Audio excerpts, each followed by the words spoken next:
सवाल सॉल्व करते हैं तो बीच में कहीं कहीं सम संख्या, विषम संख्या, भाज्य संख्या ये सभी आ जाते हैं। भाई इनका नाम सुन के माथा चकरा जाता है। क्या होते हैं सम संख्या, विषम संख्या? अगर आप भी नहीं जानते तो कोई बात नहीं दोस्तों, आज इस वीडियो में हम इन्हीं सब के बारे में जानने वाले हैं।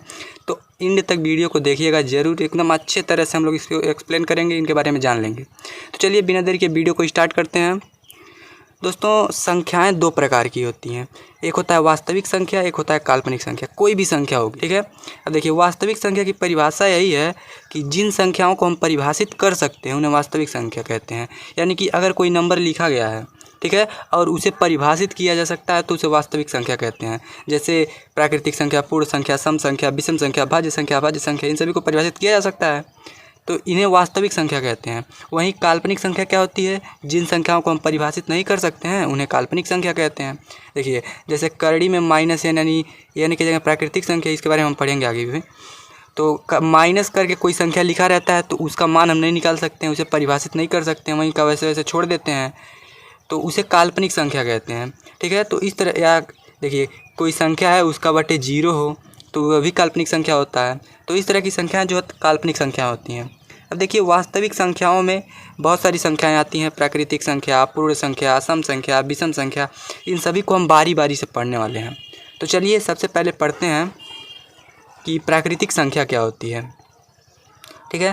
तो देखिए प्राकृतिक संख्या की परिभाषा होती है कि गिनती की संख्याओं को प्राकृतिक संख्या कहा जाता है। गिनती, अरे वही यार जिनसे कुछ गिना जा सके, ठीक है। मान लीजिए यहाँ पे 2 कलम है ना, तो अभी हमें गिनना रहे तो कहेंगे 1 2 2 हैं ये, तो वही गिनती जिनसे कुछ गिना जा सके। अब आप कहो कि कोई मतलब ढेर सारे, एक समूह में ढेर सारी वस्तुएं हैं, आपको -4 हैं, तो ऐसे थोड़ी नहीं गिन सकते हो कि -4 हैं, ऐसे नहीं गिना जाता। गिना जाएगा वही या तो 1 होगा, 2 होगा, 3 होगा, 4 होगा, 5 होगा, इस तरह से आगे बढ़ता चला जाएगा, ठीक है।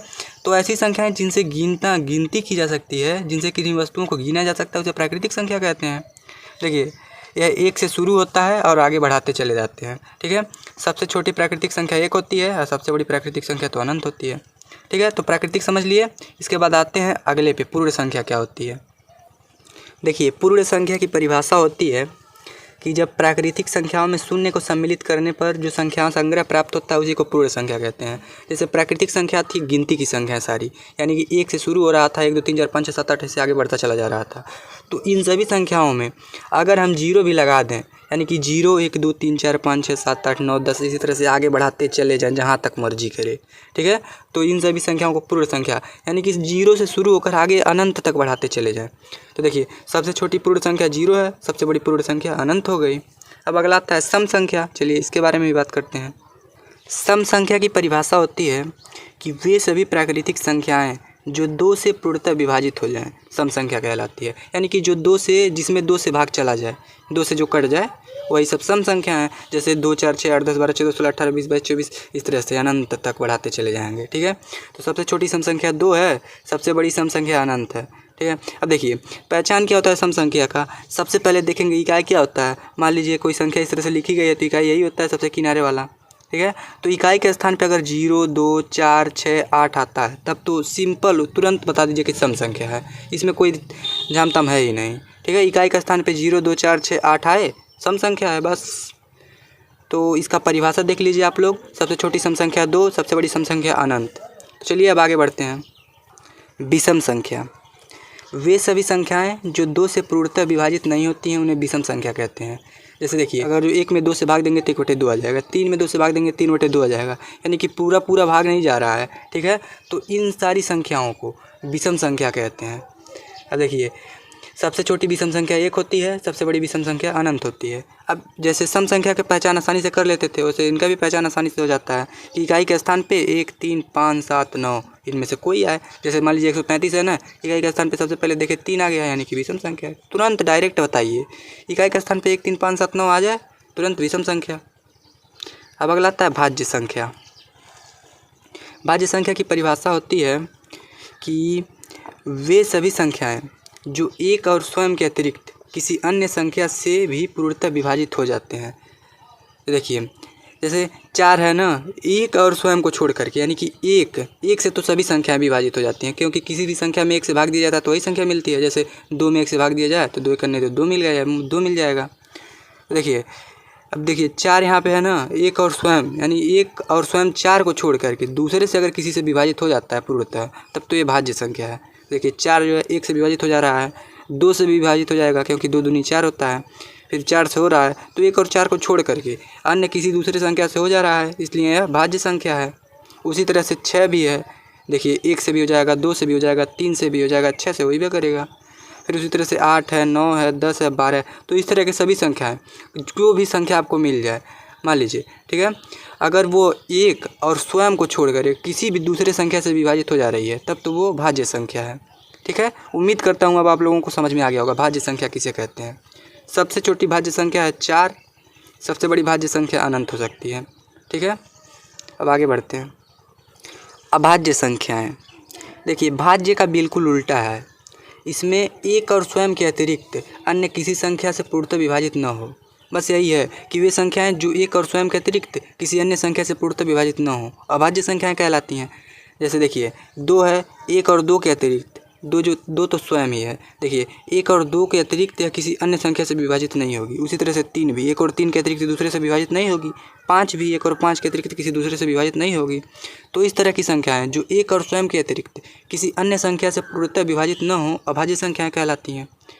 देखिए सबसे छोटा अभाज्य संख्या है 2, सबसे बड़ी अभाज्य संख्या अनंत होती है। अगला आता है जुड़वा अभाज्य संख्याएं। देखिए जिन 2 अभाज्य संख्याओं के बीच का अंतर 2 होता है उन्हें जुड़वा अभाज्य कहते हैं। अब अभाज्य संख्याएं तो हम ऊपर पढ़ ही चुके हैं। अब ऐसी 2 अभाज्य संख्याएं लेंगे जिनके बीच का अंतर 2 हो जाए, उन्हें जुड़वा अभाज्य। जैसे देखिए 3 और 5, 3 भी अभाज्य संख्या है क्योंकि 1 और 3 के अतिरिक्त दूसरे से विभाजित नहीं होगा। 5 भी अभाज्य संख्या है क्योंकि 1 और 5 के अतिरिक्त दूसरे से विभाजित नहीं होगा। देखिए इन दोनों के बीच अंतर 2 का है, यानी कि 5 - 3 = 2। तो देखिए ये ऐसी अभाज्य संख्या है जिनके बीच का अंतर 2 होता है, जुड़वा अभाज्य कहलाती हैं। उसी तरह से 5, 7 है, 11, 13 है, 17, 19 है। तो उम्मीद कर रहा हूँ समझ में आ गया होगा। अगला आता है सह अभाज्य संख्याएं। देखिए सह अभाज्य संख्याएं, इसके बारे में जानना बहुत ज़रूरी होता है क्योंकि बहुत इंपॉर्टेंट है ये। इसकी परिभाषा होती है कि जिन 2 प्राकृतिक संख्याओं का महत्तम समापवर्तक यानी कि मौसा 1 होता है, उसे सह अभाज्य संख्याएं कहलाती हैं। जैसे देखिए 3, 5, अगर कोई भी 2 संख्या लीजिए, प्राकृतिक संख्या, प्राकृतिक में बताऊँ आपको गिनती की संख्याएं, तो कोई भी 2 संख्या ले लीजिए, अगर उनका मौसो 1 आ जा रहा है, मौसो निकालना आप जानते होंगे, मौसो निकालिए 1 आ जा रहा है, तब वो सहअभाज्य संख्या कहलाती हैं। देखिए जैसे 3, 5, इसका मौसो निकालेंगे 1 आएगा। उसी तरह से 5, 7, 8, 9, 11, 13, 11, 12, ऐसे ऐसे बहुत सारी संख्याएँ हैं। तो ये सभी सहअभाज्य संख्याएँ कहलाती हैं। अब देखिए सहअभाज्य के बारे में इम्पोर्टेंट नोट्स है। पहला कि प्रत्येक जुड़वा अभाज्य सहअभाज्य संख्याएँ होती हैं।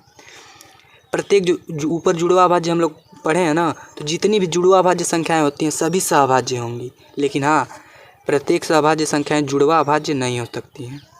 देखिए अगला है 2 क्रमागत संख्याएं सहअभाज्य होंगी। सहअभाज्य लिखने के लिए, अगर एग्जाम्पल लिखने के लिए आ जाए तो 2 क्रमागत संख्या, जैसे कि 3, 4, 6, 4, 5, चाहे 5, 6 क्रमागत लिख दीजिए, सहअभाज्य हो जाएगा। ठीक है, चलिए अब आगे बढ़ते हैं। परिमेय संख्याएँ। देखिए परिमेय संख्या क्या होती है? जिन संख्याओं को p/q के रूप में परिवर्तित किया जा सके। ठीक है, जहाँ p और q दोनों पूर्णांक हैं, पूर्णांक हम आगे पढ़ेंगे अभी कुछ समय बाद।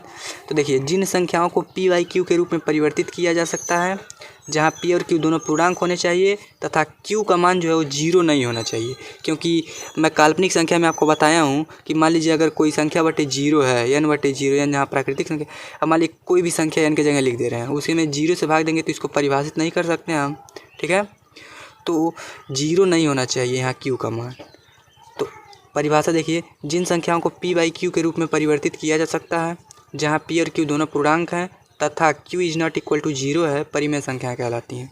जैसे देखिए 2/3, यहाँ 2 और 3 दोनों पूर्णांक हैं, 3 0 के बराबर नहीं है, इसलिए परिमेय संख्या है। उसी तरह से 1 से 1/2, फिर उसी तरह से 4 को 4/1 लिखा जा सकता है। देखिए p, ये इसको अगर p माने, इसको अगर q माने, तो दोनों पूर्णांक हैं p और q 0 के बराबर नहीं है, तो इसलिए ये भी परिमेय संख्या है। इसी तरह से देखिए 0 भी एक परिमेय संख्या है, क्योंकि 0 को 0/1 लिखा जा सकता है। ये भी पूर्णांक, ये भी पूर्णांक, तथा ये 0 के बराबर नहीं है, तो इसलिए ये भी परिमेय संख्या है। तो उम्मीद कर रहा हूँ परिमेय संख्या आप समझ में गए होंगे। चलिए अब बढ़ते हैं अपरिमेय संख्या किसे कहते हैं। बिल्कुल परिमेय का उल्टा। जिन संख्याओं को p बाई क्यू के रूप में नहीं लिखा जा सकता है, जहाँ p और q दोनों पूर्णांक हैं तथा q is not equal to 0 हो, अपरिमेय संख्या कहलाती है। जैसे देखिए √2 है, अगर इसको अपरिमेय संख्या कैसे कहेंगे, देखिए √2/1 इसको कर सकते हैं। तो यहाँ ये जो इसको अगर p माने, इसको अगर q माने, तो दोनों परिमेय होने के लिए दोनों पूर्णांक होना चाहिए, लेकिन ये पूर्णांक नहीं है, करड़ी वाली संख्या। यह भी हम पूर्णांक पढ़ेंगे नीचे, देखिए यहाँ पे हेडिंग है, ठीक है। तो करड़ी में जितनी भी संख्या हैं जिनका वर्गमूल न निकले वो सभी अपरिमेय संख्या होंगी। और इस तरह से की संख्या अशांत अनावर्ती संख्या, यानी कि 1.0500500005, इसी तरह से आगे 4015, फिर आगे 5015, इस क्रम में जो हों, या फिर 3.12111211 इस तरह से बढ़ती जाएं, जो उसे अपरिमेय संख्या कहते हैं, ठीक है। यानी कि अशांत अनावर्ती संख्या है जिनका दशमलव प्रसार अशांत अनावर्ती है। अब अगला आता है पूर्णांक, जो कभी से हम लोग पूर्णांक कर रहे थे, वही वाला। देखिए पूर्णांक क्या होता है, प्राकृतिक संख्याओं के धनात्मक तथा ऋणात्मक रूप और शून्य के संग्रह को पूर्णांकों का संग्रह कहा जाता है। जैसे प्राकृतिक संख्या गिनती की संख्या होती है, तो वह 1 से लेकर के, देखिए 1 से लेकर के होती है अनंत तक, 1 2 3 4 5 6 7 8 9 10, ठीक है। तो वहीं प्राकृतिक संख्या का धनात्मक तो वही होता है, और फिर ऋणात्मक यदि माइनस लगा के सबको ले लिया जाए, यानी -1 -2 इनको, और इनके साथ 0 को भी मिक्स कर लिया जाए, तो जो संख्या संग्रह बनता है उसे पूर्णांकों का संग्रह कहते हैं, ठीक है।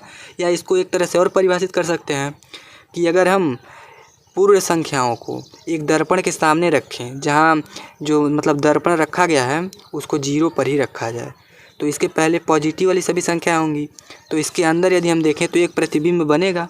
इसको अगर निगेटिव मानते हैं तो ये सभी जो संख्या संग्रह प्राप्त हो जाएगी वो भी एक पूर्णांक का संग्रह होगी, ठीक है। तो उम्मीद कर रहा हूँ जितना परिभाषा मैंने बताया बहुत इंपॉर्टेंट है, इसको सबको आप याद कर लीजिएगा, क्योंकि हर एक जगह ये यूज होता रहता है। तो दोस्तों इसी तरह से मज़ेदार वीडियो के लिए मेरे चैनल को सब्सक्राइब कर लीजिएगा। धन्यवाद, और अपने दोस्तों के पास शेयर करना मत भूलिएगा, ठीक है। अगर आप क्लास 9th और 10th में हैं तो हमारे चैनल को ज्वाइन कर लीजिए, हम मैथ का मतलब पढ़ते जाएंगे उसी पे, ठीक है।